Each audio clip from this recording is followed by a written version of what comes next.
L'air des steppes était lourd, figé, comme si le vent lui-même refusait de respirer. Au centre du cercle, une jument blanche tremblait, ses flancs gonflés par la peur. Autour d'elle, les hommes gardaient le silence. Aucun cri, aucune prière.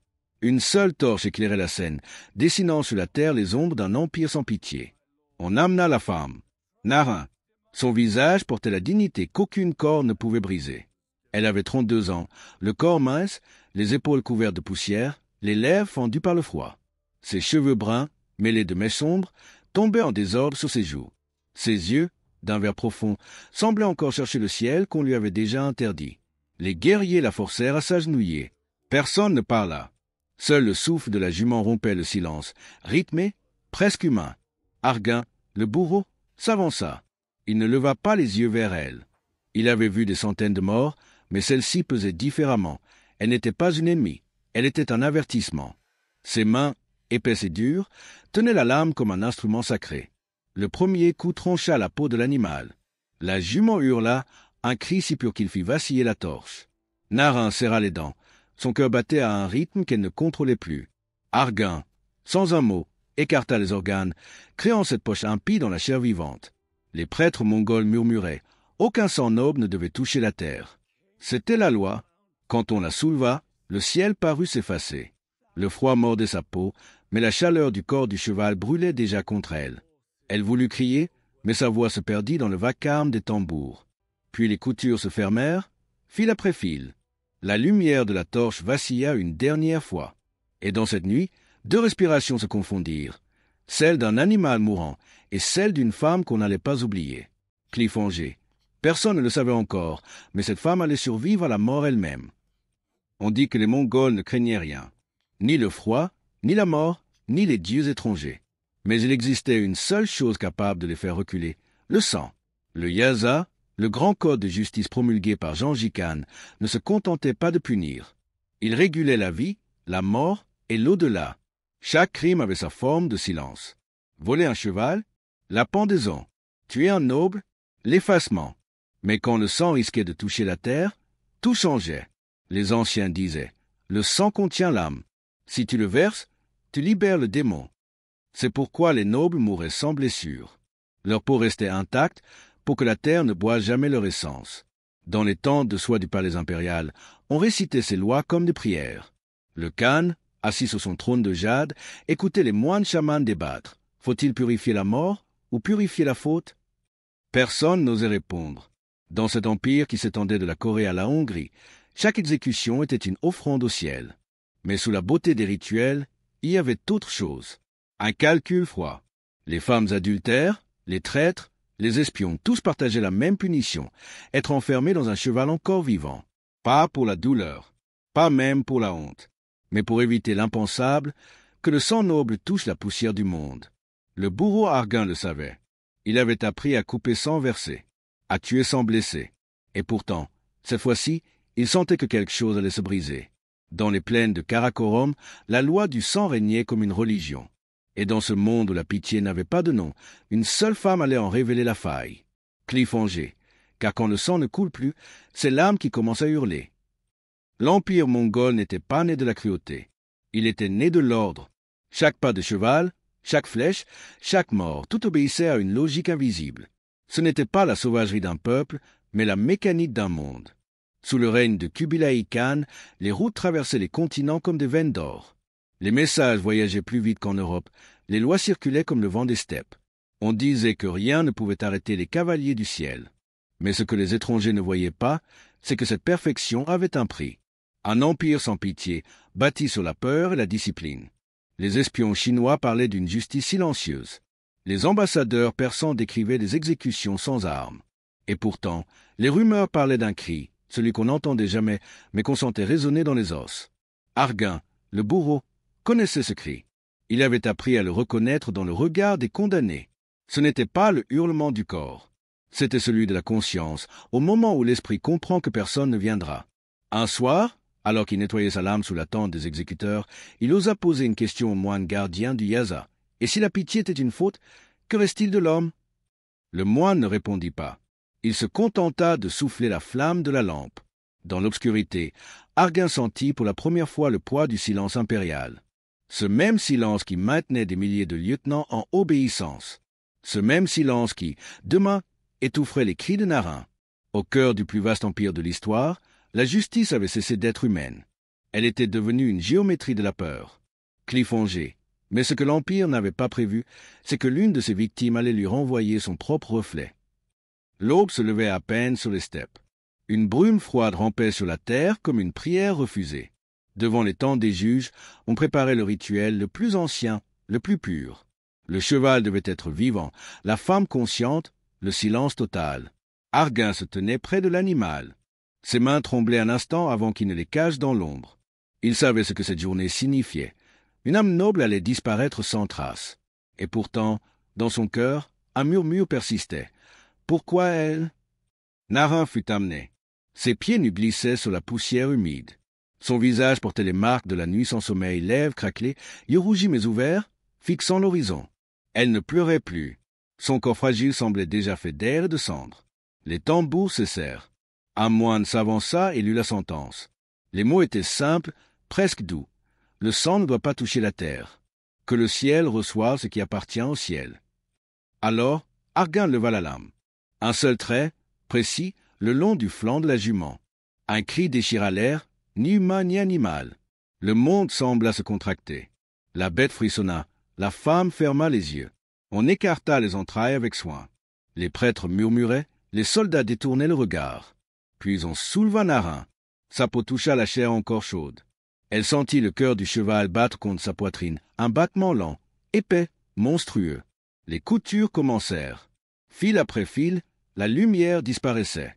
Son souffle se mêla à celui de la bête. Au dehors, le vent se tut. Le ciel, lui-même, semblait écouter.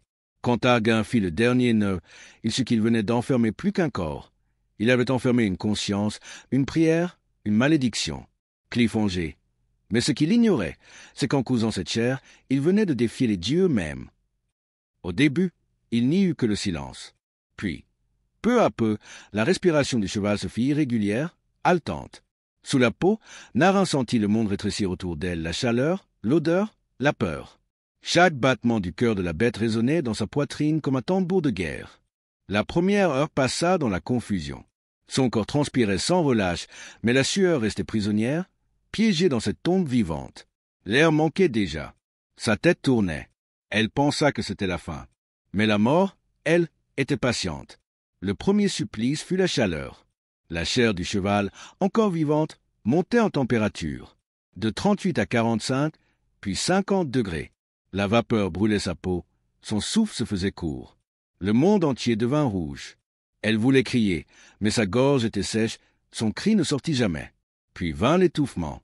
Son corps replié, ses poumons compressés. Chaque inspiration ressemblait à un combat. Elle entendait son propre cœur battre trop vite, puis trop lentement. L'air était lourd, collant, saturé de vie mourante. C'était comme se noyer sans eau. Et enfin, la troisième course. L'infection. Le sang se mit à trembler sous sa peau. Les bactéries, invisibles et impitoyables, pénétraient chaque plaie. Une fièvre étrange monta, brûlante et glacée à la fois. Ses pensées se dissolvaient dans la douleur. Elle crut voir des visages dans l'obscurité, des mers, des dieux, des fantômes. À l'extérieur, Argan restait immobile. Le vent lui apportait par moments un gémissement, ou peut-être le souvenir d'un gémissement. Il ne savait plus. Il regardait le ciel, incapable de détourner le regard de ce qu'il ne voyait pas. 3 courses vers la mort. 3 manières de s'effondrer. Mais aucune ne gagna ce jour-là, car la femme à l'intérieur respirait encore. Cliffhanger. Et quand la bête mourut avant elle, tout l'ordre du monde bascula. La nuit était tombée, lourde et muette. Le corps du cheval ne bougeait plus. Autour de lui, la terre s'était refroidie, le vent s'était levé, emportant les prières qu'aucun dieu n'avait entendues. Mais à l'intérieur, quelque chose persistait. Un souffle, faible, brisé, obstiné. Narin ouvrit les yeux. Sa vision dansait entre l'ombre et la lueur rouge du monde qui s'éteignait. Son cœur battait encore, irrégulier, douloureux, mais vivant. Elle comprit alors qu'elle n'était pas en enfer. Pas encore. L'air était épais, saturé d'odeurs qu'aucun mot ne pouvait décrire. Chaque inspiration lui arrachait la gorge. Ses lèvres, en sang, cherchaient l'air comme un naufragé cherche la mer. Ses mains tremblaient, cherchant un appui contre ce qui l'écrasait. Puis elle sentit la couture. Le fil rugueux, tendu, vibrant sous sa peau. Elle pensa à la voix de sa mère. « Quand le monde te ferme la porte, trouve la fêlure. » Alors, elle mordit. D'abord doucement, puis avec rage. Ses dents se brisèrent sur la corde, mais le fil céda. Un souffle de vent glacé pénétra. Pour la première fois depuis des heures, elle sentit le froid du monde. Dehors, Argan monta la garde. Le silence lui paraissait étrange, presque inquiétant. Le cheval aurait dû être mort depuis longtemps. Et pourtant, quelque chose vibrait dans la nuit. Un rythme, une présence. Il baissa les yeux. Sous la brume, il crut voir la bête frémir. Ou était-ce un rêve? À l'intérieur, Nara mordait encore, ses doigts déchirés, son souffle coupé. Un dernier fil, un dernier effort, puis un cri, court, brutal, un cri qui n'appartenait ni à la bête, ni à l'humain. Et dans le froid des steppes, une silhouette rampa, nue, sale, mais libre. La femme que la mort avait oubliée venait de respirer à nouveau, cliffongée, et ce souffle allait changer la loi d'un empire. Le vent des steppes soufflait à nouveau.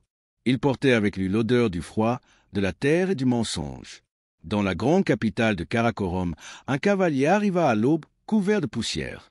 Il s'agenouilla devant le trône du Khan et murmura une phrase qui fit trembler le palais. « Seigneur, la femme est vivante. » Un silence. L'eau, immobile, comme si le monde attendait la réaction des dieux. Kubilai Khan leva lentement les yeux. Son visage, impassible, se durcit encore. Autour de lui, les moines chamans échangèrent des regards inquiets. Si une condamnée avait survécu au rituel, cela voulait dire une seule chose, le jugement des dieux avait échoué. Aucun mortel ne revient du ventre du cheval, souffla le grand prêtre. Mais le messager insista, les nomades l'ont vu ramper hors du corps. Elle respire, Seigneur. Le Khan se leva. Ses pas résonnaient dans la salle comme un glas. Chaque coup de talon semblait frapper les fondations même de la loi. Trouvez-la. Sa voix était calme, presque douce. Mais dans ce calme, il y avait une tempête. Argan, de son côté, marchait seul sur la plaine. Il savait que l'ordre allait tomber sur lui. Il avait désobéi à la perfection. Et pourtant, dans le vent, il entendait autre chose, un souffle léger, presque humain, le même qu'il avait cru entendre cette nuit-là. Pendant ce temps, dans une tente de nomades, Narin dormait. Sa peau brûlait de fièvre, mais ses doigts bougeaient encore.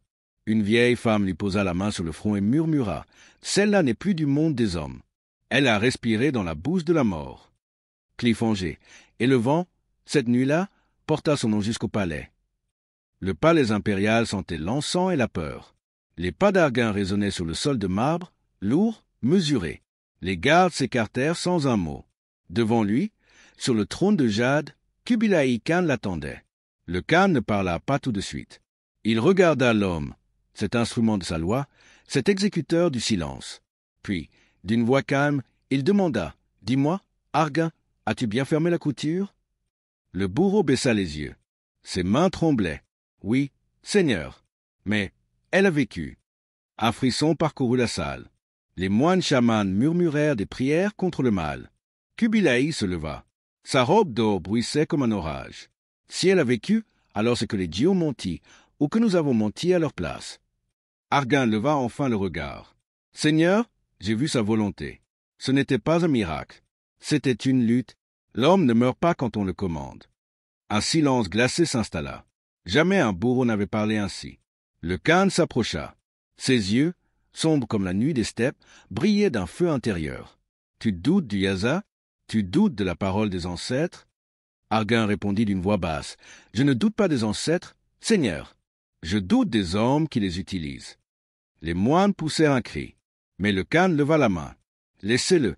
Cet homme vient de dire la vérité que personne n'ose entendre. » Il s'éloigna vers la fenêtre. Le vent entrait, froid, chargé de sable et de pressentiments. Si le ciel a laissé vivre cette femme, alors peut-être que la loi doit mourir. Cliffongé. Et ce jour-là, dans le silence du palais, un empire commença à se fissurer. La nuit tomba sur Karakorum comme un voile de cendres. Dans la salle du trône, seule une lampe brûlait encore, oscillant sous le vent. Kubilai Khan était assis, immobile, une tablette de jade entre les mains. Devant lui, les mots du Yaza, la loi sacrée, scintillaient à la lumière. Mais ce soir-là, la loi tremblait. Les chamans priaient dans la cour. Leur voix montait comme un murmure de peur. Le monde semblait suspendu entre deux souffles, celui de l'ordre et celui du doute. Argan entra lentement. Son armure usée reflétait les flammes, et ses yeux portaient la fatigue de 1000 morts. Il s'agenouilla, tête baissée. « Seigneur, vous m'avez appelé ?» Le khan ne leva pas les yeux. Il murmura simplement. « J'ai vu ton regard ce jour-là. Tu savais que la pitié existait encore. » Un silence. Puis, d'une main ferme, il grava un nouveau signe sur la tablette. Chaque coup du burin sonnait comme un tonnerre. À partir de ce jour, aucun supplice ne devra faire couler la chair avant que l'âme ne parte. Et si le condamné vit encore après la sentence, il sera libéré, car le ciel l'aura choisi. Argan leva la tête, bouleversé. Il vit une larme glisser sur la joue du khan, unique, silencieuse, plus lourde que le sang. « Mais Seigneur, les dieux comprendront-ils » Kubilai répondit doucement. « Les dieux apprennent, eux aussi. » Au dehors, le vent se leva, fort, brûlant, emportant la cendre des torchers. Et dans ce souffle, on aurait juré entendre une respiration humaine, celle d'une femme, quelque part dans la plaine, qui dormait encore. Cliffongé. Mais ce que le khan ignorait, c'est que son décret allait survivre bien plus longtemps que son empire. Des années passèrent. Les steppes changèrent, les empires aussi. Les chevaux de guerre furent remplacés par des temples et les cris par des prières. Mais dans les foyers des nomades, une histoire continuait de vivre, celle d'une femme qui avait respiré à l'intérieur de la mort. On disait qu'elle errait encore, quelque part entre les vallées et le vent. Les enfants écoutaient son histoire autour du feu, les yeux écarquillés, pendant que les anciens murmuraient « Elle n'a pas défié les dieux, elle leur a appris la pitié ». Dans les archives de Karakorum, le décret du khan resta gravé. Le jade ternit, la poussière s'accumula, mais les mots survécurent. Si le ciel laisse vivre, l'homme doit écouter. C'était plus qu'une loi, c'était une excuse offerte à l'humanité. Argan mourut des années plus tard, dans le silence. Mais avant de fermer les yeux, il murmura « Je l'ai entendu respirer ». Et ce fut tout. Quant à Narin, personne ne sut vraiment ce qu'elle devint. Certains affirment qu'elle rejoignit une tribu du Nord, vivant parmi les herbes et le vent. D'autres disent qu'elle retourna vers le khan, non pour se venger, mais pour lui offrir le pardon. Personne ne sut la vérité. Mais chaque fois que le vent des steppes soufflait au crépuscule, on jurait entendre un souffle humain, discret, persistant. Et quand les empires tombèrent, quand les temples devinrent ruines, il resta son nom, gravé dans le vent, porté jusqu'aux confins du monde. Cliffhanger final, poétique close, car parfois, ce n'est pas la guerre qui change le monde, mais le souffle d'une seule femme.